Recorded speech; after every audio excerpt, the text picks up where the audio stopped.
everybody, welcome back to my channel. This video is finally here. Y'all have asked for this for a long time, so I hope you enjoy it.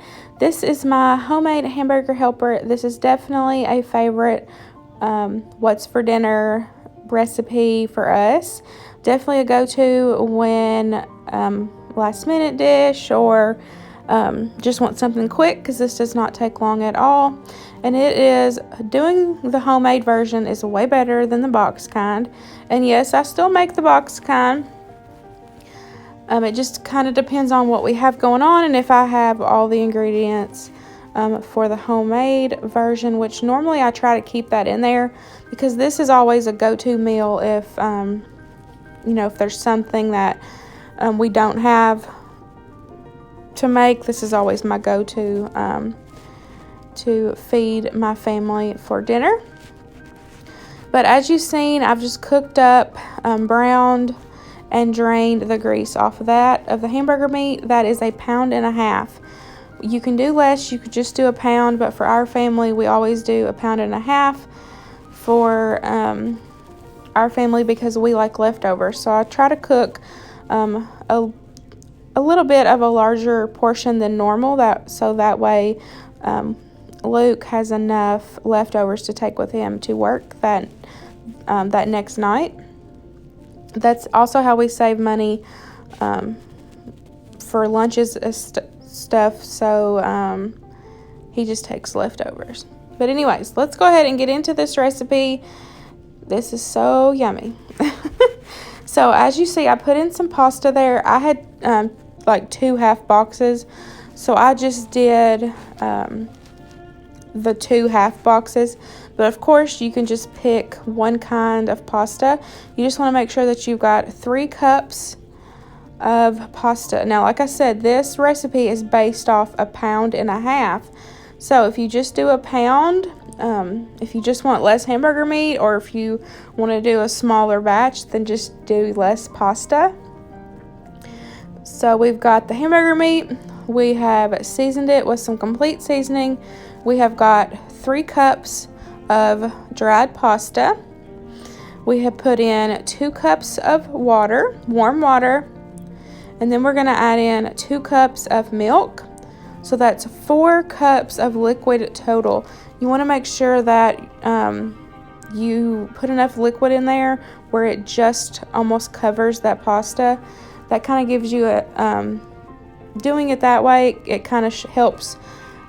Y'all will see it in just a second. But I like to push it down, try to make sure every single little piece is covered. But as you can see a few pieces sticking up, and that's perfect, because you know, the pasta is going to soak up that moisture, the liquids, which is going to help it cook. So that is the right amount that I like to look for. So now that you have all that in, you're just going to let that come to a boil. Keep stirring it, you know, making sure all your noodles get tossed around and they all get to cook. So I'm going to start adding in some seasonings. I add in some Worcestershire sauce, a couple dashes of that. I really like the flavor that it gives. And then I also do salt and pepper to taste, as well as some garlic powder. And also some onion powder.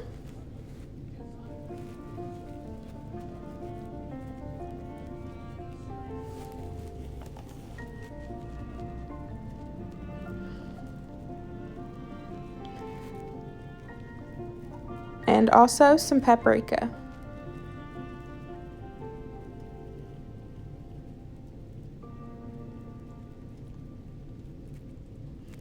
Now that you have all the seasoning in there, we are going to give it a stir. We are going to pop the lid on it and let that finish cooking. Let the pasta soak up the rest of that liquid, and it's going to start getting delicious. You also want to make sure that you turn the heat down to about medium. You just want it to do a low simmer, just like on the box mix. So as you see, all of that, most of the liquid is gone. There's just a little bit left in there, but the pasta is completely cooked. I just take a little piece and taste it and make sure that it's done. So now I'm going to add in 1 can of cream of mushroom. Some people don't like cream of mushroom, I've only used the cream of mushroom in this, but I'm sure you could use any cream soup. They have, you know, cream of celery, cream of chicken. You could probably even do the cream, what is that? The cheddar concentrate. They even have that as an option. I'm sure you could add that in as well. But just make sure you have 1 can of some kind of cream soup. And then, y'all seen it, we're going to add in my favorite pantry item, a packet of that Velveeta sauce mix. I love that stuff. I talk about it all the dang time on my channel because I love them so much. But I'm going to add that in there, and that's going to help start that cheesy flavor.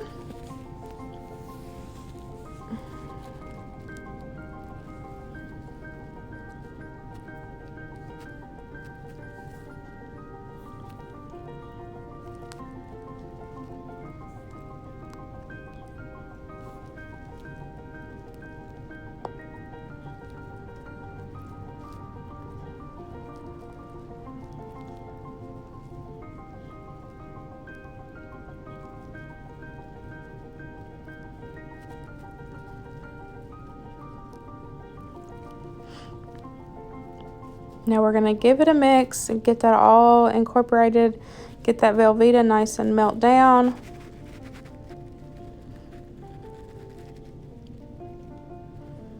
It already looks so good. The side that we normally make with this is either corn or peas. That's normally our go-to side with Hamburger Helper. Luke said you can't have Hamburger Helper without corn or peas. So I'm just going to let that cook a little bit more. You can also, if you want it more cheesy, you can also add in a couple slices of American cheese. Add that in there. That gives it more of that cheesy goodness. But here it is, all plated up. And y'all, this is so good and it's so easy. And it's better than the box kind. And it's normally the ingredients that I always have in the house. I'm sure you all do too. Pasta, milk, water, hamburger meat. And you can adjust the seasonings if you want. This is the good thing about the homemade Hamburger Helper is that you can adjust the flavors as you want. So you could change it up. You could do like a chili powder and do like chili mac, or you know, the options are endless with the seasonings that you could add to this Hamburger Helper. But I hope you all enjoyed this video. If you have any questions, please leave them in the comments down below. I will make sure to get to them. But I hope you all enjoyed this What's for Dinner recipe. And I will see y'all in the next one. Bye, guys.